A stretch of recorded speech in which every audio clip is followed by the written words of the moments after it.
Bonjour à tous et bienvenue sur Agorska TV pour Tutti Foot. Page salute à tutti, une année pleine de santé et de bonheur pour vous et à tous vos proches. Cette semaine en plateau pour la première émission de 2025, l'UMSR Lyon Montigello Sant'Andrea Barad avec l'entraîneur Jacques Savelli et Florent Mascret, entraîneur adjoint et dirigeant. Messieurs, bonjour. Bonjour. Patrice qui est comme à son habitude avec nous, Brice à la réalisation de l'émission. Et on va commencer par présenter le club de l'UMSR. D'abord, messieurs, comment s'est fait la fusion de la JS Montigello et de l'AS Sant'Andrea Barad cet été? Naturellement, on avait un besoin commun, je dirais, les deux clubs. On était en difficulté tant au niveau effectif que financièrement. Et après, ça commençait à être compliqué. Et donc, on s'est rapprochés naturellement. Il y a eu des changements, bien évidemment, au niveau administratif. Comment ont perçu les joueurs? Parce qu'il y avait quand même deux groupes. Il y avait du côté Sant'Andrea Barad, du côté Montigello. Comment vous avez pu gérer ces groupes très différents? D'entrée, on a voulu que personne soit lésé. Donc, il y a autant de dirigeants d'un côté que de l'autre.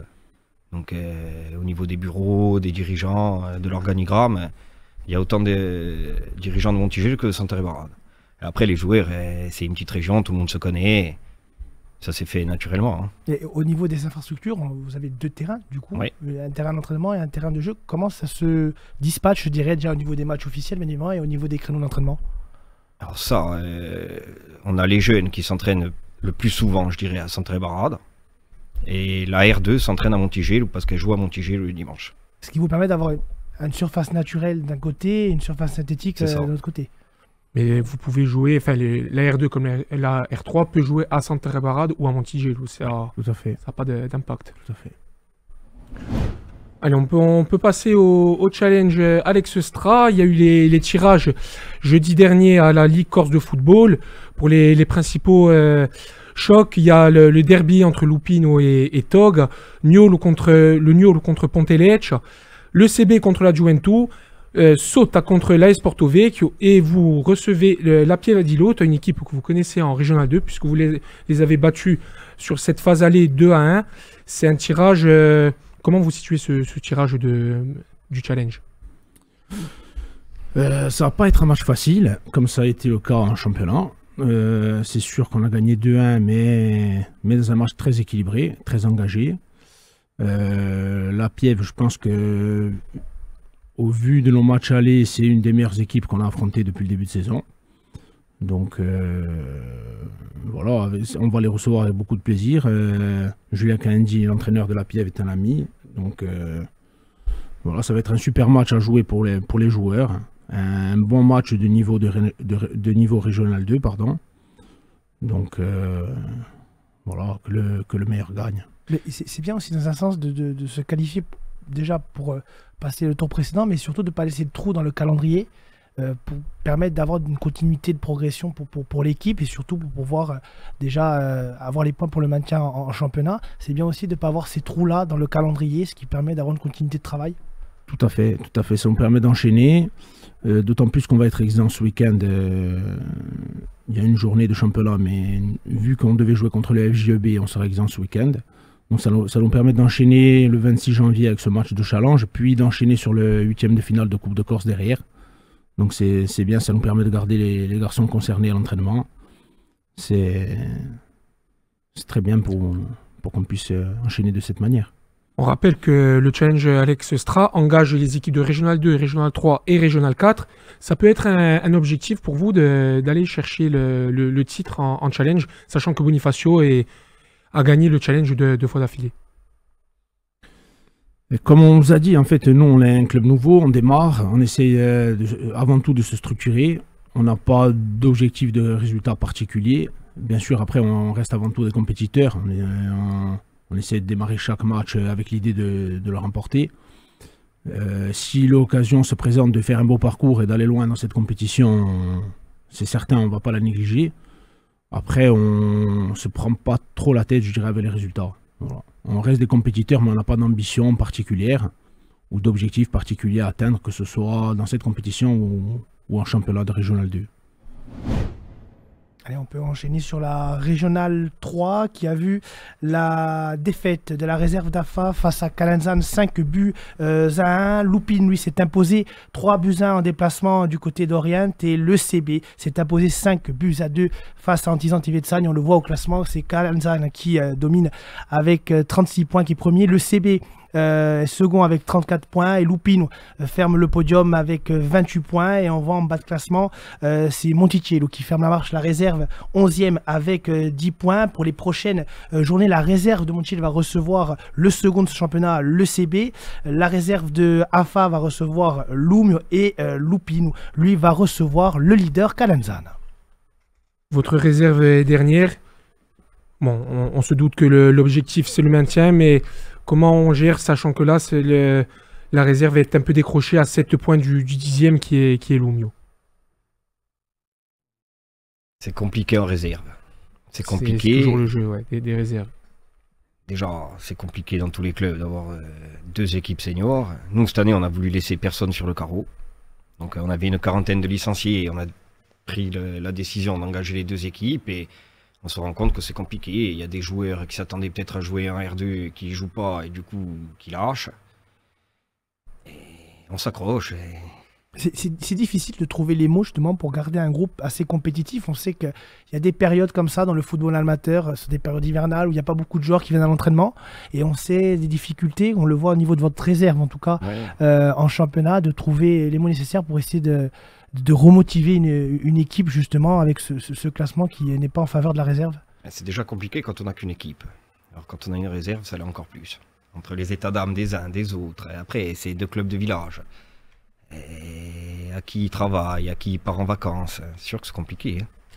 Après, ouais, comme vous l'avez dit, quand une équipe première est en régional 1 ou régional 2 et qu'elle a une réserve, c'est souvent compliqué pour la réserve de suivre, parce qu'on le voit sur tous les championnats régionaux, les seules réserves qui tiennent et qui jouent des places, c'est la Balagne, le Gallia, qui sont des équipes en National 2 ou National 3 ou encore Corté, qui est 3e de régional 2. Et en R1, c'est Borgo et Fouriane qui sont aussi en National 2, National 3, qui sont le jeu des descentes des joueurs de National. Ouais, effectivement, et d'ailleurs on va le voir sur justement cette Régional 2 qui est dominée par les réserves. En Régional 2, Cargès a fait une très bonne opération en s'imposant 5-3 face à Bonifacio. Cargès qui remonte à la 4e place. Corté s'est imposé face à la réserve du Gaia Luciana, qui permet un peu à la réserve de Corté de recoller avec le Gaia Luciana qui est second avec 32 points. Et toujours la réserve de la Balagne qui est première avec leader avec 36 points. Et il y a eu le match, messieurs, arrêté contre la Costa Verde. Et vous avez, comme on l'a dit tout à l'heure, un trou le week-end prochain avec le forfait général de la réserve de l'FGEB. Tout à fait. Alors, pour ce qui en est du match de la Costa Verde, c'est la commission de discipline de la Ligue Corse de football qui va statuer. Je pense que ce sera jeudi prochain. Voilà. Le match a été arrêté pour un incident qui a démarré entre 2 joueurs. Et puis ensuite, il y a le reste des joueurs qui se sont emportés. Donc, l'arbitre et surtout le délégué ont pris la décision de ne pas faire reprendre la rencontre. Voilà, j'ai pas plus de commentaires à faire par rapport à ça. C'est malheureux d'en arriver là. Après, voilà, nous on va essayer, comme on dit, de laver notre linge sale en famille dès le prochain entraînement et voilà, et puis on acceptera la décision qui est prise par rapport à ce match et par rapport à la suite de la compétition. La décision peut se prendre cette semaine ou ça va être ultérieurement sur... Minimum jeudi prochain. Jeudi prochain, ouais. D'accord. Vous êtes situé 5e dans ce championnat, juste derrière Cargès avec 25 points, 2 points d'écart, bon, avec du coup le match arrêté contre la Costa Verde. Vous attendez à être à ce niveau de classement ou c'est une surprise pour vous avec la qualité de votre effectif de l'équipe première? Une surprise pas vraiment, parce qu'on a des garçons de qualité, parce que, alors c'est sûr que ça peut être un peu surprenant de l'extérieur parce que l'an dernier, que ce soit aussi bien Montigello que Santa Reparata était en bas de classement et en difficulté sportivement. Mais après, on part sur quelque chose de nouveau, avec l'idée de construire un groupe cette année.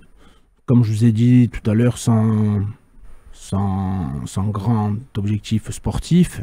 Voilà, on essaye de prendre les matchs les uns après les autres en essayant d'être le plus performant possible. On essaye de bien travailler la semaine d'entraînement. Et le plus compliqué pour nous, c'était d'arriver à faire adhérer les joueurs au départ. Je pense que c'est ce qu'on a plutôt bien réussi à faire pour le moment. Donc c'est d'être 4e à la trêve, c'était une satisfaction pour nous. Voilà, après on ne se donne pas de limites. On va essayer de figurer du mieux possible et finir le plus haut possible en essayant de garder notre ligne de conduite. Voilà, vous avez aussi, on le disait en off tout à l'heure, votre attaquant, Cocan, qui est le meilleur buteur de ce championnat avec 11 réalisations. C'est une distinction personnelle, mais qui montre le collectif, et ça a donné un bol d'air frais à tout le monde, cette fusion, que ce soit administrativement, côté dirigeant, et aussi pour les joueurs. Oui, tout à fait. Cocan, c'est un garçon qui était dans l'effectif du Sporting en National 3 l'année dernière, qui est un garçon originaire de Balagne, parce que l'idée de la fusion aussi, c'est de pouvoir mettre en avant les jeunes footballeurs balanins, je dirais. Voilà. Après, on a choisi, nous, au niveau de notre projet de jeu, de choisir quelque chose basé sur l'offensive. Donc, voilà, c'est Cocan qui en bénéficie, je dirais, le plus. Mais c'est avant tout un travail collectif. Voilà, ça récompense ce qu'on essaie de mettre en place la semaine de l'entraînement. Et c'est pour ça aussi que jusqu'à présent, on est une équipe qui marque pas mal de buts et qui en encaisse beaucoup. Parce qu'on a choisi de ne pas fermer le jeu. En fait, l'idée, c'est de faire quelque chose qui est plutôt attractif pour les joueurs, qui viennent à l'entraînement avec plaisir, et qu'on essaye de répéter ça le dimanche en compétition. Comme tu l'as dit, hein, Patrice, c'est difficile pour quand on est en R2, R3, R4, de garder un groupe soudé quand on passe souvent les fêtes de Noël. Oui, pour les fêtes de Noël, on a coupé seulement 10 jours. On a eu la chance d'avoir un match décalé en Coupe de Corse le samedi 21 décembre. Donc ça a permis déjà de garder tout le monde concerné jusqu'à cette date-là. Puis on a repris l'entraînement le 3 janvier pour justement être plus ou moins en jambes pour ce match de Costa Verde. Voilà, donc après sur l'investissement de notre groupe, des joueurs à l'entraînement, tout ça, franchement, on n'a pas à se plaindre pour une équipe de R2. Donc justement, on espère que ça va continuer et qu'on va continuer à progresser et qu'on va rester surtout dans cet état d'esprit. Allez, on passe à la régionale 1 avec la victoire de la réserve de Fouregne-Agliane 2-0 face à Porto Vecchio. Bocognano et Bastilicac ont fait 0-0 et on va le voir en image. Le GFCA s'est imposé à AFA 2-0 avec un doublé de Pompogne. Et sur ce derby, le GFCA qui, on le sait, est premier avec 42 points. Là, on voit justement l'attaque de cette équipe du GFCA avec Pompogne, magnifique but de Pompogne là sur la surface de réparation. Il reste dans cette continuité le GFCA, 42 points avec 0 défaite, 10 victoires, 1 match nul. Ils sont inarrêtables, cette équipe du GFCA. Ouais, c'est une équipe qui est taillée pour monter en National 3. De ce qu'on entend, le groupe ne va pas être forcément beaucoup remanié l'an prochain. Bon, bah, la montée est quasiment assurée. Ils ont 9 points d'avance sur le second. Et on le voit aussi sur le second but, une très belle ouverture pour Pompogne. Il est inévitable, Laurent Pompogne. Et le GFCA qui est tout simplement la meilleure attaque et la meilleure défense du championnat de R1. Ils se sont imposés 2-0 à AFA avec une très belle ambiance au village d'AFA. Les supporters d'AFA qui étaient présents, les supporters du Gaz aussi qui ont fait le déplacement. de ce qu'on a entendu, pas moins de 1000 personnes étaient présentes. Ils se à sont la renforcés. D'ailleurs, le GFCA, ils ont communiqué sur leur réseau. C'est Jean-François Dautel qui a rejoint les rangs de l'équipe première, qui part de l'ACA Futsal pour revenir à 11, je dirais. Donc c'est un renfort quand même assez de poids. Hein. Un ancien joueur quand même qui a joué à Fournier-Glagne National 2 à l'époque. Donc c'est dire quand même l'importance de ne pas bouger l'effectif et de se renforcer sur un secteur bien particulier. Et donc comme on l'a dit, Echeka Soari il est second avec 33 points, troisième Boconian avec 29 points. Et en bas de classement, la réserve de Borgo est 11e avec 19 points. Et Lanterne Rouge, c'est Gizona Tcheprounil avec 18 points. Pour les prochaines journées, dans cette R1, Bastilicac va recevoir le GFCA. C'est encore un derby du côté de la région ajaxienne. Le FJEB, lui, va recevoir Boconian. National 3, groupe D, Borgo qui continue sur sa belle lancée en s'imposant 1-0 face à Saint-Louis-en-L'aumône. On va le voir en image, les hommes d'Adrien Rossigne et de Gary Koulibaly qui ont su trouver la faille face à leurs concurrents directs et qui leur passent devant, qui sont maintenant leaders Borgo. Une bonne entame en 2025 pour les Bourguigiani.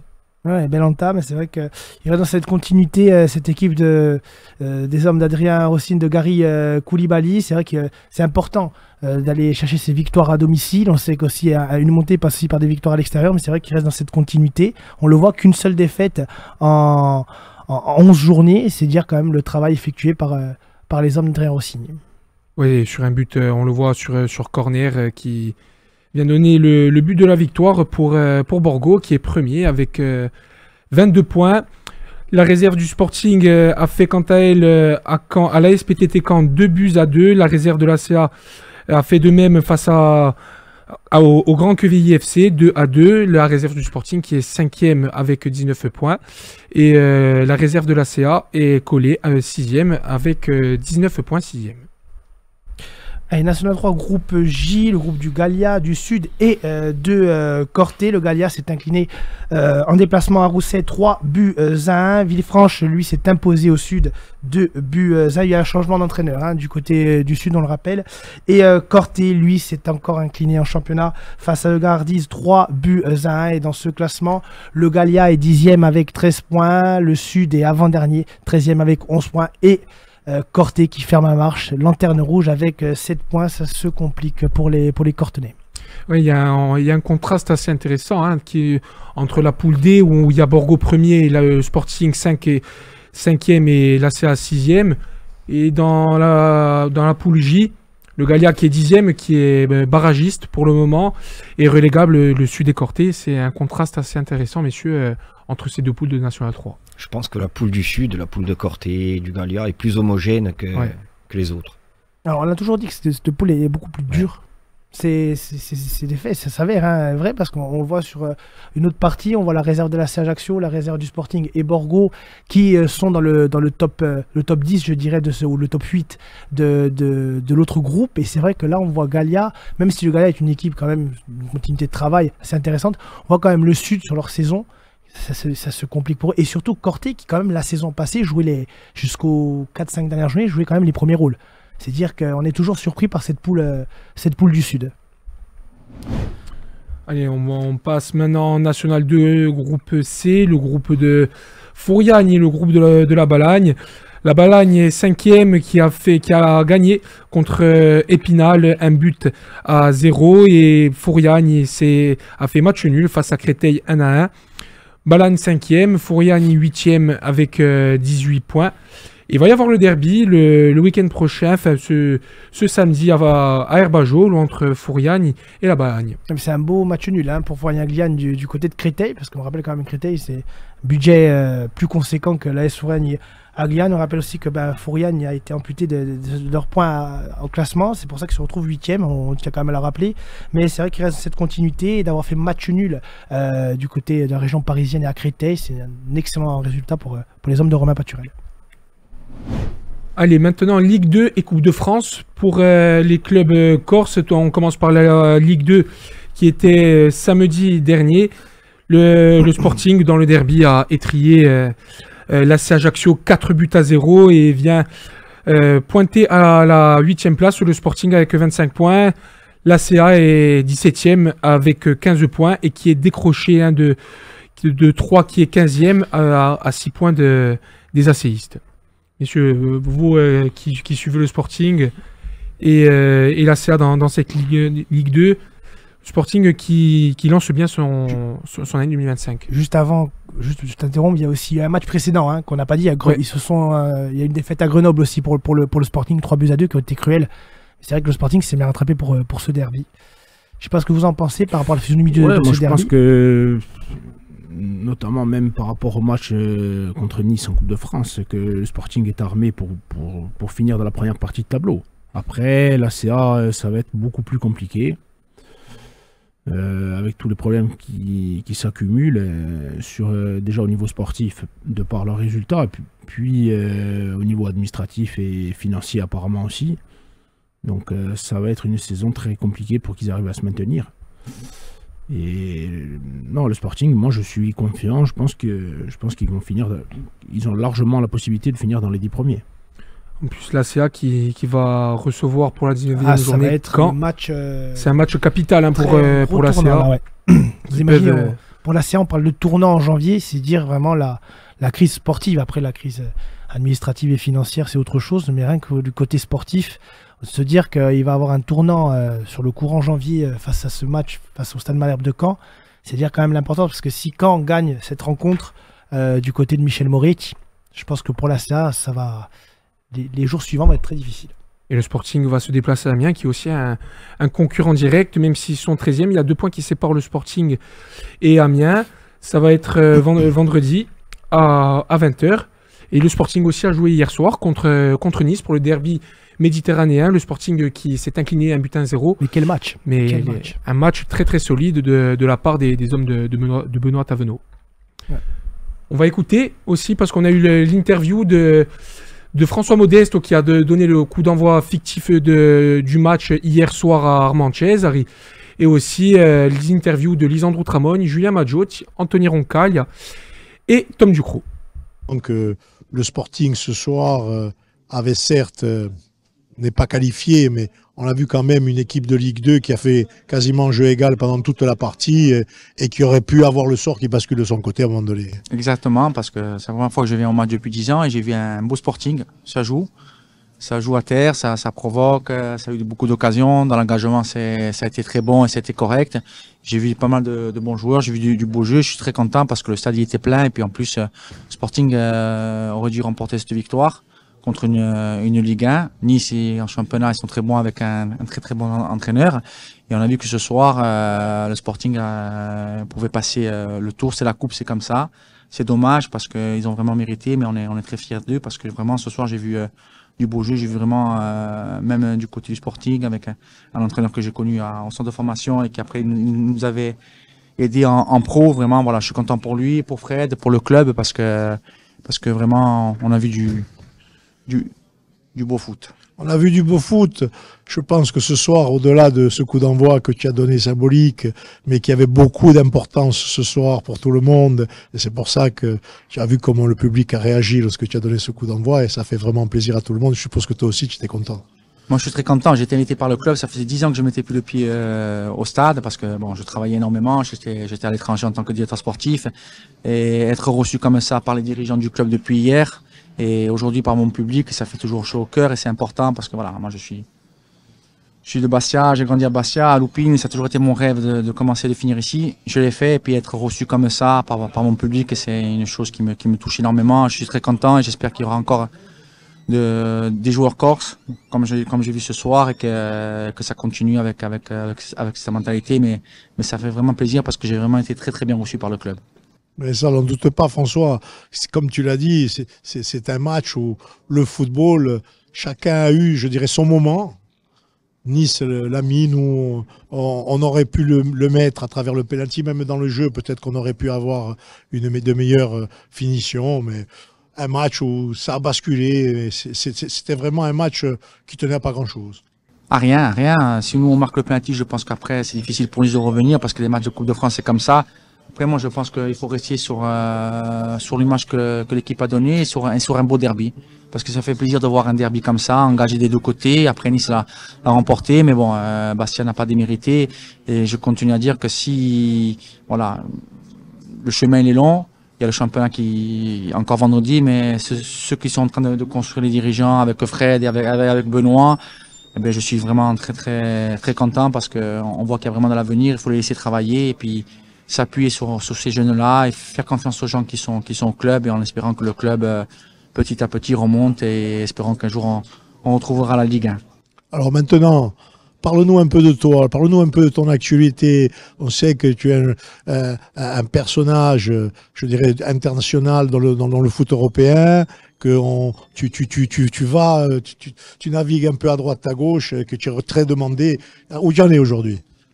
Aujourd'hui, au bout de 30 ans de foot, je vais faire un peu de vacances, je vais penser à moi et à ma famille. J'ai fait 20 ans de carrière de joueur professionnel et j'en ai fait 10 de directeur. J'en ai fait à Olympiakos, à Nottingham. Et puis après, avec M. Berlusconi, M. Galliani à Monza, en Serie A, je viens de finir il y a un mois. Donc je vais penser à moi. Et puis après, au mois de juin, on partira sur un nouveau projet.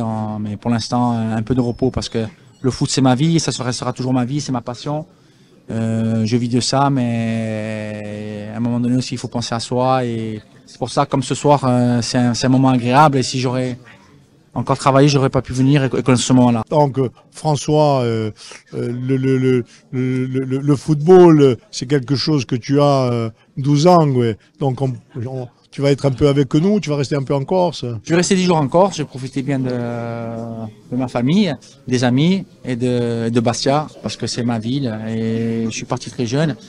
Et puis après on repartira sur l'Italie et puis on ira comme d'habitude faire tous les terrains d'Europe et à regarder des matchs, à rencontrer des directeurs, des présidents et mon ancien président et puis on verra où on sera au mois de juin. Il fallait le vivre de l'intérieur, il était important. Que ce soit sportivement, physiquement et avec, je dirais, le chaudron de Fourial. Ouais, non, c'était un super beau match. Voilà, un peu déçu d'avoir pris ce but, d'avoir loupé le penalty, mais c'est comme ça. Je pense qu'on a tout donné. On a montré qu'on avait un bon niveau ce soir. Et ça fait plaisir aussi de découvrir un peu ce qu'est le niveau de la Ligue 1. Donc voilà, on va essayer de travailler pour revenir bien au championnat. Toi, là, ce soir, c'était un choix de coach. Il n'y avait rien de particulier physiquement. Je crois que plutôt il y a aussi une gestion globale du groupe. Ouais, je sais pas, c'est les choix du coach. Moi, j'étais bien, j'étais à disposition. Donc on accepte et on joue. Comment tu l'as vécu quand tu n'étais pas sur le terrain, après quand tu es rentré cette rencontre? C'était une rencontre, comme je le disais tout à l'heure à Amine, sur Amine, où ça a été une rencontre de coupe, une vraie rencontre de coupe, où ça a pu basculer de l'autre. Malheureusement, ça a basculé de notre côté. Non, moi, je l'ai bien vécu. Voilà, un peu déçu d'avoir pris ce but. Moi, je rentre à 0-1, donc faut tout faire pour marquer.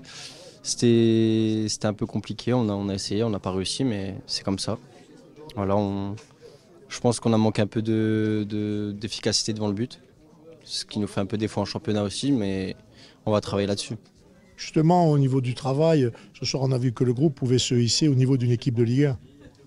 Oui, c'est sûr que je pense que si on joue tous nos matchs de Ligue 2 comme ça, on peut faire quelque chose. Donc, à nous de mettre les ingrédients pour. Les ingrédients, si je pousse un peu le raisonnement, et ça remet une couche, je dirais, sur les attaquants. Ce qui nous manque finalement, c'est cette détermination devant le but. Tu l'as dit, il faut qu'on arrive à concrétiser nos phases de domination, nos phases dans le camp adverse, nos phases dans la surface adverse. Et qu'est-ce que tu en penses là? On l'a vu contre Ajaccio, une équipe de notre niveau, même si elle est quand même en difficulté, mais qu'est-ce qu'il faut pour qu'on passe ce cap et qu'on puisse aller au-delà? On est 8e au championnat, mais je pense qu'on a les potentialités pour faire mieux. Non, c'est sûr, le championnat il est encore long, on a encore pas mal de route à faire. Là, je pense que ça a fait du bien la victoire à Ajaccio. Après, même si on a perdu aujourd'hui, je pense que ça nous a fait du bien aussi mentalement parce qu'on voit qu'on peut rivaliser avec des gros. Donc à nous de le faire en championnat. Surtout que là, on a vu que dans tous les compartiments de jeu, on a su mettre l'impact qu'il fallait, mais aussi la technique qu'il fallait pour pouvoir ramener le danger dans leur camp. Puisqu'on a eu un peu de difficulté en début de première mi-temps, mais on a su après équilibrer le jeu jusqu'à nous créer ces fameuses occasions et être dans un vrai match de coupe. Oui, non, on n'a pas démérité, on a eu nos occasions. Après, comme je l'ai dit, il manque un peu cette détermination ou cette efficacité devant le but. Voilà, nous de travailler pour qu'en championnat maintenant ça nous réussisse. Il ne reste plus que que le championnat. Donc on va se concentrer à fond là-dessus. C'était pas facile de rentrer dans cette rencontre, Julien. Ah, c'est dur de rentrer dans des matchs comme ça. En plus, on venait d'encaisser un but, c'était pas facile, mais bon, voilà, on est tombé sur une belle équipe. Voilà, mais bon, on n'a pas à rougir. On a fait ce qu'il fallait, on a mis de l'impact, on a couru. On peut égaliser sur la fin de match avec un peu de chance, mais bon, on sort la tête haute. Oui, je pense qu'on peut dire qu'on sort la tête haute, Anthony. Oui, on sort la tête haute. Après, c'est dommage. C'est Nice à domicile, on voulait faire plaisir aux supporters. Ils étaient présents, on a senti qu'ils ont poussé tout le long. On est un peu frustré de ça, mais il faut vite se remettre la tête à l'endroit demain matin. On repart demain matin, on est déjà en avant-veille de match. Donc il faut retenir qu'on a quand même perdu 15-0. C'est une équipe de Ligue 1 et maintenant, vendredi, à nous d'aller chercher ces 3 points à Amiens. Il a fallu un instant de relâchement et on a payé cash. Oui. C'est ce qui est, je dirais, le haut niveau, pour ne pas dire la Ligue 1. Et nous, c'est peut-être encore le chemin que l'on doit parcourir pour peut-être arriver à marquer les buts qu'on voudrait marquer au moment où il faut. Exactement. On a vu ce que c'était les équipes de Ligue 1, les équipes de haut de tableau de Ligue 1. On a vu ce que c'était, ça se joue sur des détails et à nous de tirer ces conséquences-là. On tire des leçons depuis pas mal de temps et ça s'est vu la semaine dernière, il y a 2 jours. On a gagné 4-0, on a eu le match en main, donc on progresse, c'est frustrant, mais c'est comme ça, il va falloir relever la tête dans 2 jours. Ce soir, on a peut-être vu autre chose aussi, c'est le stade de Fouriane, dans sa partie accessible, complet, et qui a poussé et qui a été aussi omniprésent. Ah oui, franchement, moi j'étais sur le banc là. On l'a beaucoup entendu, ça fait plaisir. C'est dommage que la tribune sud était suspendue parce que je pense que si la tribune sud était complète, ça aurait été encore plus beau et encore différent. Allez, mais c'était bien quand même, allez. Mis à part la qualification, j'ai des tout biégé. Oui, il ne faut pas retenir que le négatif, il faut de temps en temps apprendre et retenir le positif. Et de toute façon, dans 2 jours, on joue, donc il n'y a pas le choix. On a sorti, je pense, un grand match contre une grande équipe de Ligue 1, il ne faut pas l'oublier, comme il a bien dit, 4e de championnat, Champions League qui arrive, et qui ce soir a montré aussi qu'elle savait attendre le bon moment, puisque finalement, on s'est loupé une fois et on a encaissé ce but. Non, vous avez bien résumé. On sentait que c'est une équipe avec déjà énormément de maîtrise technique. Dans le jeu de position, ils sont excellents. Ils ont toujours un homme libre dans la zone, donc le pressing est très compliqué à faire. Et après également au niveau de la puissance, on sentait qu'ils étaient vraiment puissants, toniques. Et voilà, dans les duels, c'est très costaud. Donc voilà, c'était une très belle équipe.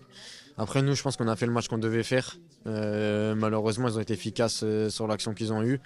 Mais globalement, je pense pas qu'on a à rougir. Au niveau des statistiques, j'ai vu, on est égaux dans à peu près toutes les stats. Donc non, je pense qu'on a fait le match qu'il fallait. Après, voilà, ça se joue à pas grand-chose. C'est une équipe de Ligue 1, ils sont très efficaces.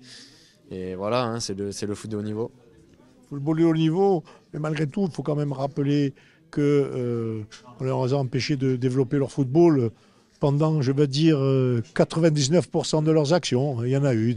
Ça n'a pas été le cas, parce qu'on a vu quand même que chaque porteur de ballon, sur chaque action, il y avait 1, 2, voire 3 de tes partenaires qui étaient sur le porteur du ballon, et toi-même bien sûr, et qui faisaient qu'ils ne pouvaient pas faire trop ce qu'ils voulaient et qu'ils n'ont jamais pu se mettre, à une exception près, en position de nous mettre en danger. Oui, c'est ça. On est resté assez solide, on était plutôt bien organisé défensivement. Je pense que voilà, il nous manquait pas grand-chose. Je pense que voilà, si on allait au tir au but, c'était un très bon match pour nous. C'était le match qu'on voulait, on va dire. Mais ouais, ils ont été efficaces sur l'action qu'ils ont eue et voilà, c'est la différence encore avec les grandes équipes et nous peut-être. Nous, je pense qu'on sort grandi pour pouvoir aborder le championnat, je dirais, avec encore plus de détermination. Oui, c'est sûr que voilà, on a montré qu'on avait des capacités, on a montré qu'on avait du talent et du répondant. Donc voilà, c'est de bon augure. Maintenant, il faut se focaliser sur le championnat et voilà, jouer le coup à fond. Voilà, c'était les interviews d'après-match de François Modeste, Lisandro Tramone, Tom Ducrot, Anthony Roncaille et Julien Maggiotti. Messieurs, hier, un match du Sporting qui a su élever son niveau de jeu face au 4e de Ligue 1, qui est toujours en lice pour l'Europe. C'est une très belle performance des Bastia hier. On en arrive presque à avoir des regrets. Donc ça veut dire, ça montre le match que le Sporting a fait hier, en espérant que pour la suite, ça nous emmène. Ça montre une force de caractère aussi de cette équipe. Oui. On sait qu'il y a des matchs où on est un peu passé au travers, alors que des fois les victoires nous tendaient les bras. Il y a peut-être aussi ce manque de maturité qui commence justement à arriver, parce que l'équipe, elle est jeune. C'est une équipe jeune. C'est une équipe très jeune en construction. On sait qu'on le répète à chaque émission, on le répète à chaque interview, mais c'est vrai que cette équipe, elle se construit. La bande à Benoît Tavenot est en train de se former petit à petit. Et c'est vrai que de montrer déjà dans un derby, parce qu'il y a quand même une attente derrière, sur ce derby face à Nice, il y a aussi cette force de caractère, parce qu'il y a quand même un niveau différent entre la Ligue 1 et la Ligue 2. On l'a vu quand même sur certaines phases de jeu que Nice reste quand même une belle équipe de Ligue 1, il faut quand même le rappeler. Mais le Sporting, sur sa force de caractère, surtout sur l'impact physique, ils ont fait un travail énorme côté physique, même tactique. On a mis quand même en difficulté cette équipe de Nice. C'est vrai qu'on en retire aussi des regrets, parce qu'on se dit que sur une fulgurance, même si c'est vrai que le tournant du match a été ce penalty d'Amine Boutra qui a été loupé juste avant la mi-temps, sur une fulgurance, on aurait pu peut-être ouvrir le score sur cette rencontre. On n'a pas eu les occasions escomptées. On les a eu, ces occasions. Mais c'est vrai que voilà, Nice a quand même amené un rythme un peu plus élevé quand même. Mais on l'a vu, pour moi, l'exemple même que c'est une équipe de Ligue 1, qu'on le PK, c'est le but. La perte de balle de Tom Ducrot qui... Et le manque de marquage, qui met la balle dans l'axe, qui donne la contre-attaque fulgurante, qui donne le centre et le but au second poteau. Ça prouve que déjà la moindre erreur en Ligue 2, on la PK, mais alors en Ligue 1, c'est décuplé. Donc ça prend en compte pour les joueurs du Sporting, mais ce match, c'est certain que ça va apporter pas mal d'expérience à tout le monde. Je ne sais pas ce que vous en pensez, mais c'est de bonne augure pour la suite. Il y a Amiens qui se profile vendredi. On sait qu'Amiens, comme on l'a dit, ils ont fait quand même une bonne prestation au PFC, même si ils n'ont pas gagné. C'est de bonne augure pour la suite. Coach, je ne sais pas ce que vous en pensez par rapport à ce déplacement, parce qu'il faut quand même aller chercher ces points à l'extérieur. On rappelle que Benoît Tavenot, hier en conférence de presse, a annoncé un barème de 30 points sur les 3 premiers matchs, les 3 matchs qui suivent, c'est-à-dire minimum 2 victoires sur 3. C'est quand même important.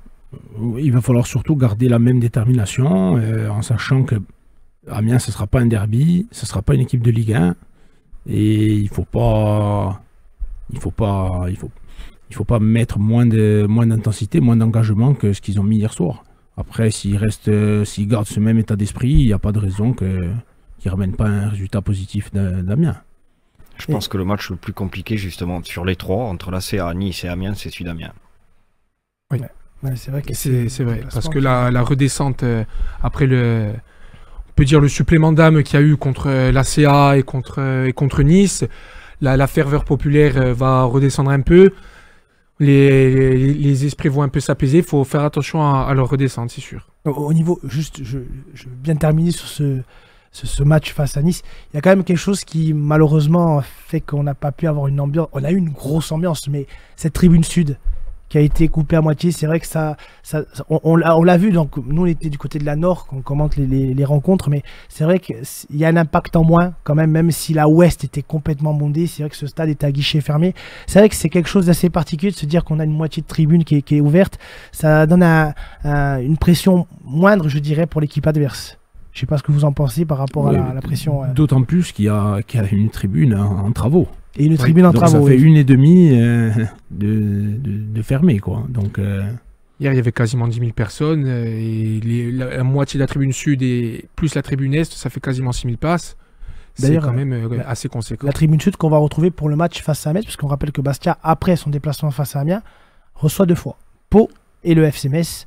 C'est là où il va y avoir la réouverture de la tribune sud. Mais je pense que la Ouest va fermer, donc du coup on gagne en place du côté de la Sud, mais il me semble que la tribune Ouest va fermer pour le début du mois de février. C'est ce qui était prévu, parce que là la fermeture de la Ouest a été décalée suite à la suspension de la tribune Sud, mais quand même il y a quand même un gain de 1000 places de la réouverture de la Sud, puis la fermeture de l'Ouest, parce qu'il y a 4000 places qui ont été amputées de la tribune Sud. Mais du coup, voilà, messieurs, on a fait le tour de tous les championnats régionaux, de l'UMSR, de surtout des championnats nationaux et la Ligue 2. Avant de terminer, un mot sur l'UMSR, sur les catégories jeunes et sur les seniors. Ben, les catégories jeunes, c'est je dirais le centre de notre projet. C'est ce qui va nous amener à durer dans le temps.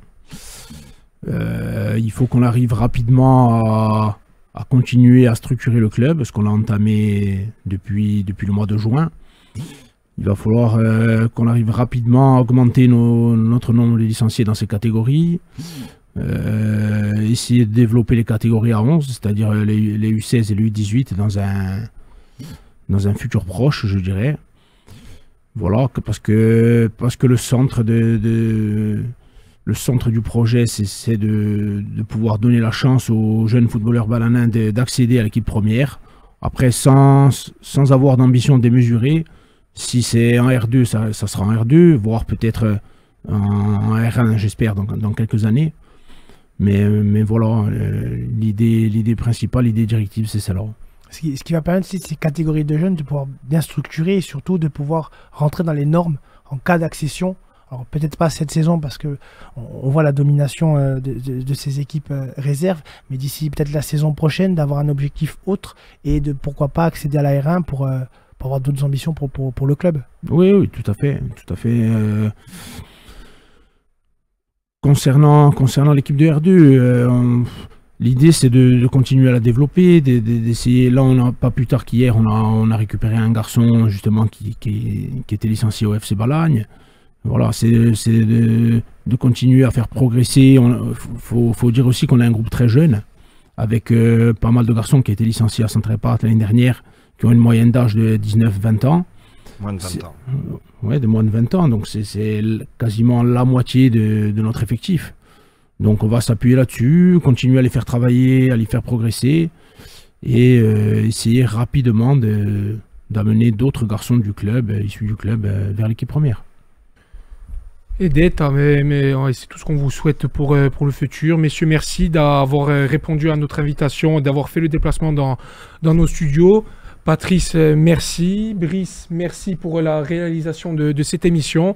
Et on se donne la semaine prochaine rendez-vous sur Agorska TV pour une nouvelle émission de Tutti Foot après tout.